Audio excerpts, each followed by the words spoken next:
She looked me straight in the eyes and said it without a blink. "We'll celebrate without you this year. It's just easier that way." I didn't cry.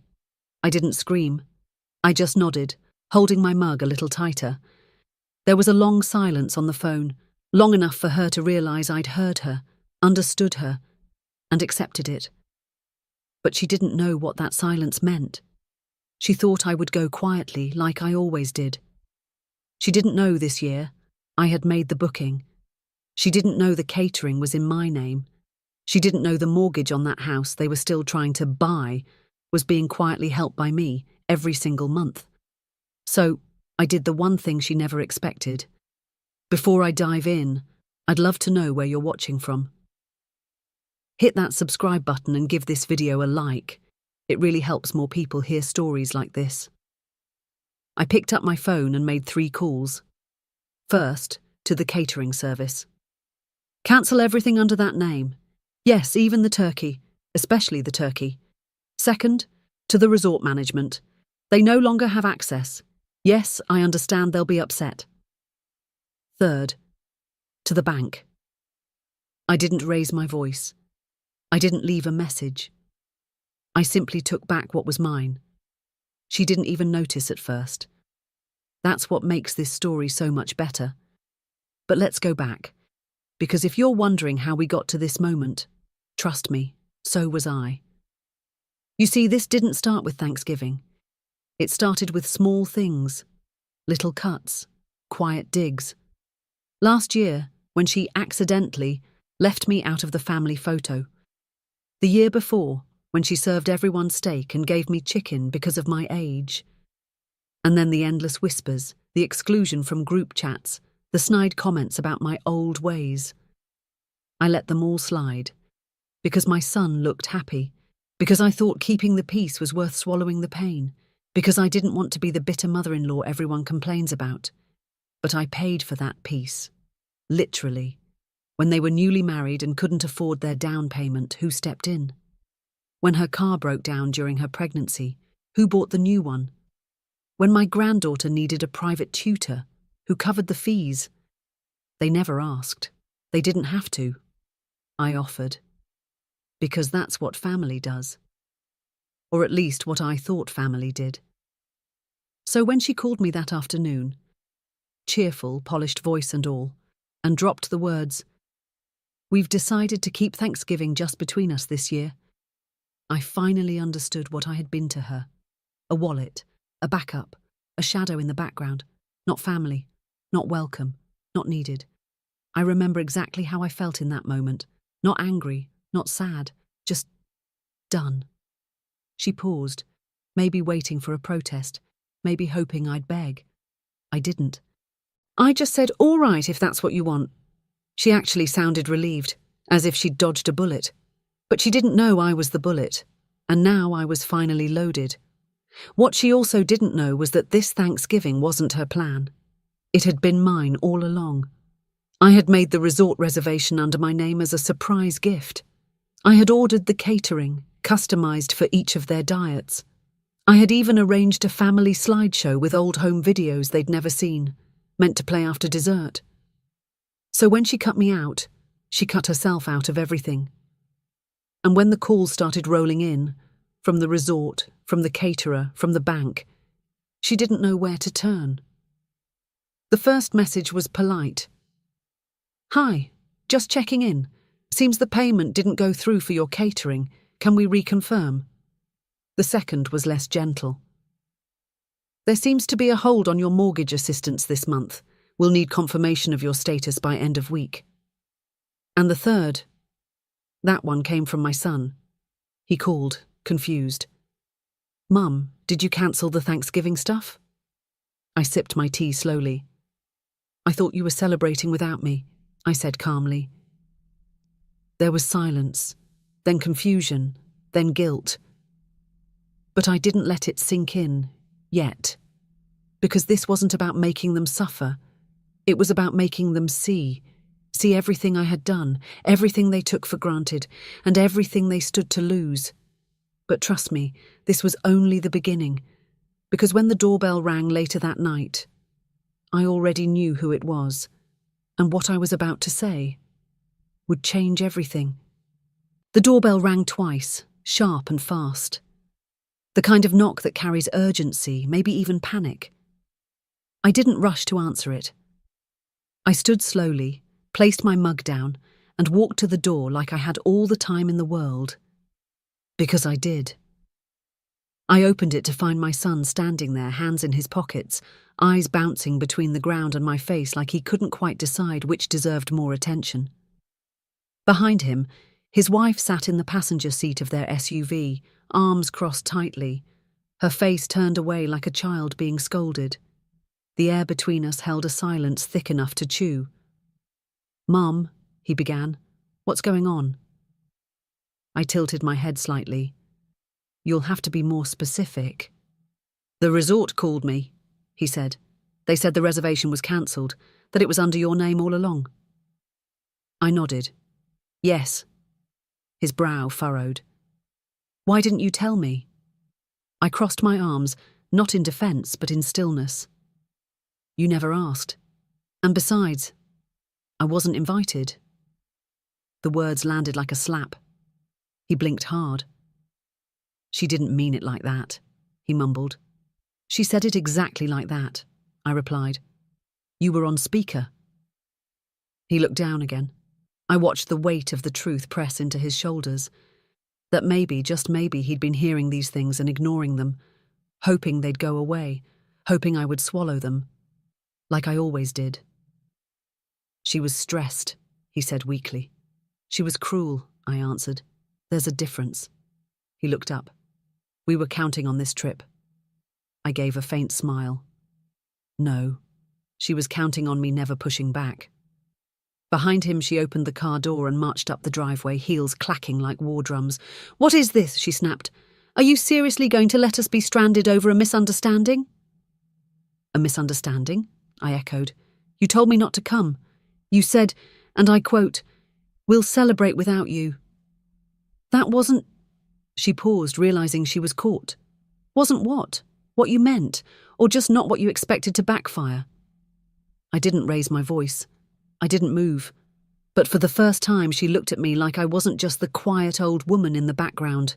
She looked at me like someone she couldn't control. My son ran a hand through his hair, frustrated. "Mum, is there anything we can do to fix this?" I looked at him, really looked at him, and I felt a tug of sadness beneath the calm. My son. My baby. Still caught in the web she spun, but not innocent, not anymore. "You can start by remembering who held your hand when you had asthma attacks at night, who worked 2 jobs when your father died, who sent you money during college even when my own lights were turned off." He flinched. He remembered. Of course he did. His wife folded her arms. "This is about guilt, really." I turned to her. "This is about respect, and how you lost mine." The silence that followed was suffocating. I stepped back and gently closed the door, not slamming it, not in anger, just ending the conversation. But I knew this wasn't the last time I'd hear from them. That night, my phone buzzed with texts, one from my granddaughter. "Grandma, why aren't you coming to Thanksgiving? Did I do something wrong?" My heart cracked at that. Another from my daughter-in-law. "I hope you're happy, you ruined everything." And one more, from my son. "Please, let's talk. She didn't mean it. You know how she..." My hand hovered over the screen as I read the message again. "Hey, I heard what happened. I think it's time we talk about your share in the estate." It was from my late husband's cousin, Mark. Mark had always handled the legal side of the family's old business estate, property, stocks and land investments my husband had started decades ago before he passed. After the funeral, I signed some of it into a quiet trust, never telling anyone. Not even my son. It wasn't out of secrecy or spite. It was protection. Because I knew, even back then, that one day I might need to protect myself. I tapped the message open and called him. No hesitation. His voice was warm, familiar. "Hey, I didn't want to bother you during the holiday, but someone tipped me off about a conversation your daughter-in-law had, and I thought you should know. Your shares in the estate are still active. You're the majority decision-maker, Mary. I was quiet. Majority? Yes. After your husband passed, everything defaulted to you. The only reason the estate was quiet is because you never made demands. But it's still under your name. And the development project your son has been pushing through with his friends, he's using one of the properties tied to your trust. I stood up slowly, heart steady but cold. Without telling me? Without even requesting access, he confirmed. He's trying to flip the old lakeside house and secure a 7-figure deal, but to do it he needs your signature, which you never gave. I walked to the window and stared out. The orange sunset cast soft light across the quiet neighborhood. I could already picture it. Thanksgiving dinner, her laughing with wine in her hand, the kids playing, and me, a ghost they didn't even notice, was missing. Mark continued, "If you want, I can stop everything with one form." I didn't answer right away. I closed my eyes and remembered something. Years ago, my son stood in this very house, holding my hand after his father's funeral. "Don't worry, Mum," he said. "I'll always protect you like Dad did." I wanted to believe him. I did believe him. But somewhere along the line he stopped meaning it. "No rush," Mark added. "But just know, the power's still with you." That night I didn't sleep much. Not because I was restless, but because for the first time in years my mind was quiet enough to think. I got up early the next morning and walked past the photo frames on my hallway wall. My son as a baby, his graduation photo, his wedding day, and then a picture of me and my husband in front of that same lakeside house they now wanted to flip. That house wasn't just a property. It was where we spent summers, where my son took his first steps, where we scattered my husband's ashes, and they wanted to sell it for a profit, without even asking. No. I called Mark again. "Send me the form. I'm ready." He didn't even ask questions. "You want to freeze the estate access?" "Yes," I said calmly, "and notify anyone attempting to use it without my authorization." "Consider it done," he said. "By the way, did you know your DIL tried to use your name on a line of credit last month?" I didn't breathe. "What?" "I flagged it. But yes, she listed your name under guarantor for a private purchase. Jewellery, I think." I sat down. Cold ran through my spine, but not from fear, from betrayal. And still, I hadn't raised my voice. I didn't send a single angry text. I just made moves. Quiet ones. The kind that echo louder than any scream. Later that afternoon, my son came by again. Alone this time. He looked tired. Not physically, emotionally. Like the foundation he was standing on was beginning to crack and he didn't know why. "Mum," he said softly, "why are you doing this?" I looked at him for a long moment. "Doing what?" "Cancelling everything, embarrassing us." I raised an eyebrow. "Embarrassing you?" He sighed. "You know what I mean." "No," I replied. "I really don't, because I've been silent for years. Bit my tongue, gave you the benefit of the doubt, paid your bills, supported your dreams, and you let her treat me like furniture in your life, only useful when needed." He shook his head. "It's not that simple." "It is," I said. "She made it simple. She told me I wasn't family this year, so I stopped acting like one." He sat down heavily on my couch. "She's not a bad person." I didn't reply, because I wasn't interested in arguing about her character. I was interested in actions, and hers spoke loudly. "I didn't know she tried to use your name," he added. I turned toward him slowly. "But you knew she didn't want me at Thanksgiving, and you said nothing." That silence again. And for once he didn't try to fill it. I walked over to the side table and picked up a yellow envelope Mark had sent over by courier just minutes before. I held it out. "What's this?" he asked. "Documents," I said. "Legal ones, blocking the use of my name or assets on anything you or your wife sign for the next 6 months, also freezing the trust access until a review is completed." He didn't take it, just stared at it like it was a ticking bomb. "She'll be furious," he muttered. "She already was," I said. "This time I'm just returning the favour." As he left, shoulders hunched and eyes on the floor, I didn't feel proud. I didn't feel triumphant. I felt steady. And I knew it was only a matter of time before she showed up herself.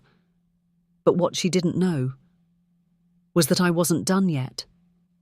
Because I still had one more thing left to cancel, and this time it wasn't just a Thanksgiving dinner. It was something she truly valued. 3 days before Thanksgiving, I got a knock at my door. Not a buzz, not a phone call, a full knock. I knew who it was before I even looked. There was only one person in this entire story bold enough to show up in person after everything she'd done and still expect the world to revolve around her. I opened the door slowly, and there she was. Hair done up like she had just stepped out of a magazine, expensive scarf, sunglasses, though it was cloudy. She took them off like a scene from a soap opera and gave me a tight, forced smile. "Hi, Mary." She only ever used my name when she wanted something, when she was annoyed or pretending to be calm. And today she was both. "Hello," I said, holding the door but not inviting her in. She blinked, clearly not used to being kept on the porch. "Can we talk?" she asked. "We're talking," I replied. She exhaled sharply, adjusting her purse. I wanted to clear the air. I think this whole Thanksgiving thing got blown out of proportion." "Did it?" I asked softly. "You told me to sit Thanksgiving out, and now that the catering's cancelled, the vacation's gone, and the mortgage support has stopped, suddenly it's an issue." Her lips thinned.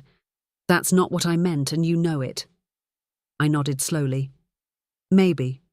Or maybe you just didn't expect I'd take your words seriously." She looked past me into the house. "Can I come in?" No. It was the first time I'd ever told her that. She blinked again, stunned.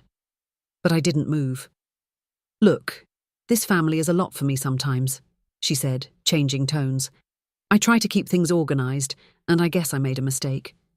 "Mistake?" I echoed. "Calling me a burden to your plans and removing me from the holiday wasn't a mistake. It was a decision." She dropped the mask then. Her eyes hardened. "Fine. You want to play the martyr? Be my guest. But don't come crying when this drives a wedge between you and your grandchildren." That cut deep. She knew where to jab, but I didn't flinch. "You think I'm afraid of a wedge?" I said.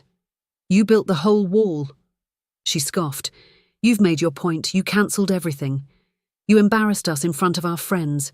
You froze your accounts like some kind of power play." I smiled faintly. "It's not a power play. It's a reset." She stepped back. "You know what? Enjoy your petty little revenge. But this only proves what I've said all along. You're dramatic, overbearing, controlling. Better than being manipulative, entitled and cruel," I said gently. "But I suppose we all wear our flaws differently." Her jaw twitched. "We'll be fine without your help. We don't need your money, or your houses, or your charity." I nodded. "I hope that's true." She turned to leave, her heels clicking down the path like gunshots. But halfway to the car, she paused, turned. "One more thing," she said coldly. "You may have cancelled the vacation, but I made sure the spa weekend is still happening. I'm taking the girls. Just us. A new tradition." Ah, there it was. The last little dig. Her desperate attempt to show she still had control. I said nothing, just watched her drive away. But the moment the car disappeared, I walked to my study. I opened the bottom drawer of the desk, one I hadn't opened in a year. Inside was a thick brown file folder labelled Family Trust, Restricted Access. I pulled it out and placed it on the desk. Because that spa weekend she was bragging about. It was being hosted on property still under that trust. One that included an event space, a resort, and yes, a luxury spa. And the moment I froze the accounts tied to that property, Every single one of her bookings would disappear. But I wasn't going to stop there. No, this wasn't just about cancelling. It was about truth. Truth that had been buried under years of fake smiles, polite silence, and one-sided generosity. I opened the file and pulled out a letter my husband had written before he passed. A letter meant for our son. But I had never given it to him. Not yet. Because it wasn't just a letter. It was a confession and a warning. My husband had seen through her long before I did. In his careful script it read, "Son, love her if you must, but never hand her the keys to your mother's heart. She doesn't know how to hold it." That was the day I knew he had seen what I tried to ignore. I folded the letter back into the envelope. I'd deliver it soon, just not yet. The spa would cancel tomorrow. The shock on her face would be priceless. But more importantly, it would make her understand something she had never truly grasped. I wasn't just the mother-in-law. I was the woman who built the table she tried to uninvite me from. And now? Now I was flipping the table. Because this Thanksgiving, while she scrambled to fix the mess she created, I had one more seat to reclaim. One I should have never been asked to leave in the first place. I didn't need to wait long. By noon the next day, the first call came through. "Hi, this is Olivia from Serenity Spa. I'm calling about a cancellation that's just come through for the Saturday group booking under your family trust account. It looks like the reservation was frozen due to owner intervention. We're happy to reschedule once things are resolved, but unfortunately..." Click. I knew she ended the call as soon as she realised she couldn't fix it. Or maybe she didn't want me to know she was crying. But I wasn't gloating. I was watching. Observing what happens when the things people take for granted are no longer quietly handed to them.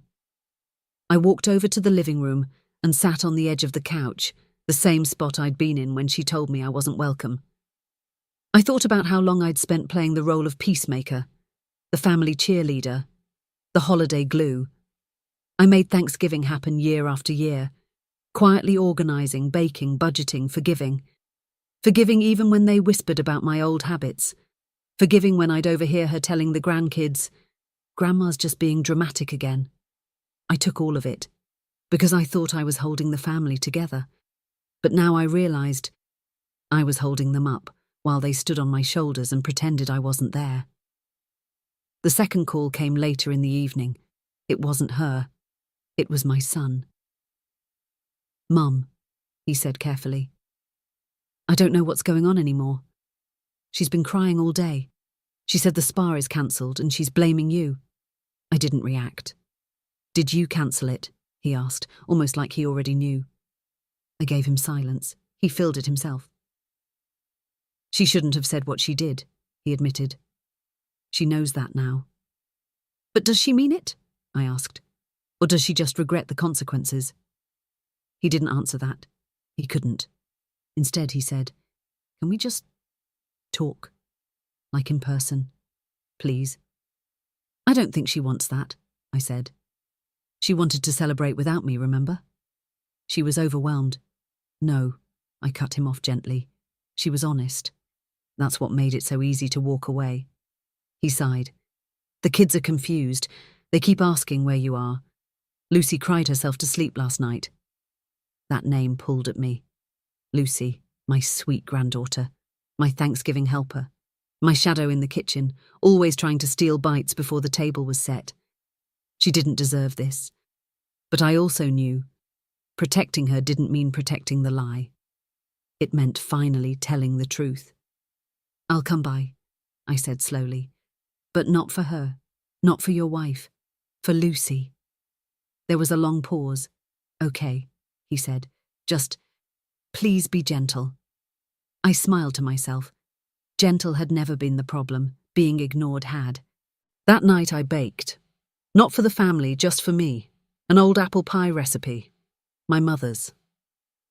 The smell wrapped the house in something warm, something quiet, something I hadn't felt in a long time. Peace. While it cooled on the counter, I sat down and opened a different file. Not the trust. Not the estate. Something smaller but just as powerful. A note I'd written a year ago. A list, not of gifts, but of reminders. At the top it said, "Things I gave without being asked." And it was long. Paid 3 months of their rent after they missed their mortgage, covered hospital bills for their youngest when insurance fell short, bought the dining set they now gather around every holiday, signed over the lake house for ease of taxes, and never mentioned it again. Babysat for 2 weeks straight when her sister had surgery, cooked every Thanksgiving since she married into the family, never asked for anything in return. I stared at that last line. Never asked for anything in return. That was the mistake. I taught them that my presence wasn't worth anything because I never made them earn it. The next morning I called my lawyer, not Mark, a different one, a woman I trusted. "I want to amend the family trust documents," I said. She asked, "To do what exactly?" I answered slowly, clearly. "To separate my assets from my son and his wife, unless my granddaughter is the direct beneficiary." She was quiet for a second, then said, "Are you sure?" "I'm late," I replied, "but yes, I'm sure." Because from now on, I wouldn't be giving through them. I'd be giving past them, straight to the one person in that house who still saw me, who missed me. And I wasn't done yet. Because later that day, I got a notification, a public holiday post by my daughter-in-law, a photo of the kids at a new Thanksgiving dinner, no table decorations, paper plates, store-bought turkey. Caption, "Sometimes change is good. New traditions with real family." The word real burned, and it confirmed everything I needed to do next. Because now it wasn't just about being excluded, now she was rewriting the story, publicly, lying. And that meant it was time for everyone to hear the truth. The moment I saw the photo and her caption, "Sometimes change is good. New traditions with real family," I knew it wasn't just a snub. It was a performance. A performance for her friends, for her image, for the world online that had no idea what really happened.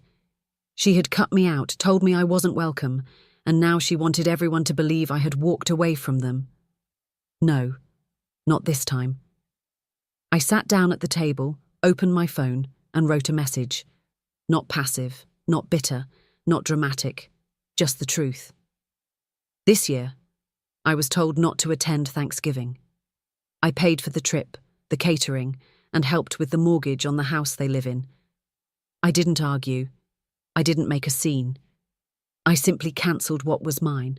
I'm not writing this for attention. I'm writing it because when you spend your life giving, some people forget to look up and notice who's holding them up. I was quiet for too long, but I'm not invisible. I posted it, attached a photo, not of me crying, not of drama, just me, sitting by the window with a cup of tea, smiling softly, my granddaughter's drawing in the background, framed. Within 2 hours, the post had over 4,000 shares. Comments flooded in.